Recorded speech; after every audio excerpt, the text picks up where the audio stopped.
Et la grève reconductible, eh bien ça y est, on y est. Pas une goutte de carburant ne sortira de la raffinerie Total de Donge avant au moins vendredi après-midi. Les syndicats veulent désormais être reçus en urgence par Emmanuel Macron. Silence de l'Élysée, mais au gouvernement on dit pourquoi pas. La porte du gouvernement, elle reste ouverte comme elle est restée ouverte tous ces derniers mois. Le blocage, c'est l'inverse du dialogue. En fait, là, c'est aussi au quotidien qu'il faut qu'on mène des actions pour que le mouvement il s'amplifie, qu'on continue, qu'on fasse fléchir le gouvernement sur cette réforme qui est injuste. C'est un dialogue de sourds qui aurait lieu et qui vraisemblablement n'aura pas lieu. J'ai refait les comptes au début de la présentation de cette réforme des retraites.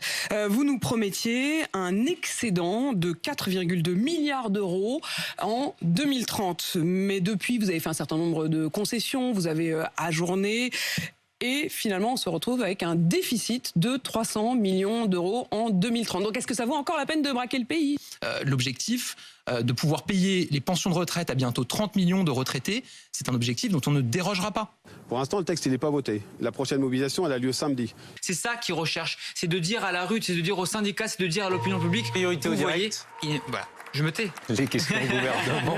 En 11 mots, vous allez sacrifier 18 millions de Français sur l'autel de la rentabilité financière. Le mot 62 est remplacé par le mot 64. Mobilisation record hier, quelles que soient les sources. 3,5 millions de manifestants selon les syndicats, 1,28 millions d'après le ministère de l'Intérieur. Hier, une journée de mobilisation s'est tenue, avec sensiblement le même nombre de manifestants que fin janvier, et dans la plupart des cas, sans débordement.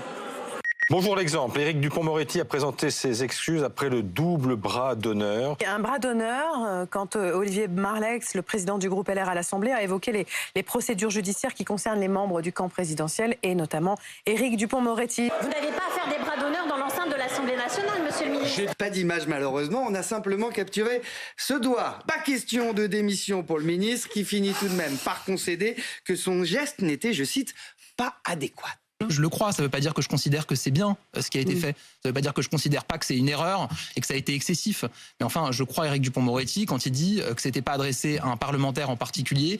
8 mars, cette journée internationale des droits des femmes, remboursement par la sécurité sociale des protections périodiques réutilisables pour toutes les femmes de moins de 25 ans. De nouvelles manifestations à Paris, notamment à l'occasion de la journée internationale pour les droits des femmes. Les manifestantes et manifestants souhaitent notamment attirer l'attention sur les inégalités femmes-hommes dans la réforme des retraites. La réforme des retraites est une catastrophe pour les femmes, est une catastrophe pour les femmes racisées, est une catastrophe pour les femmes en situation de handicap. La retraite, clairement, je compte pas dessus. 27 féminicides depuis le début de l'année.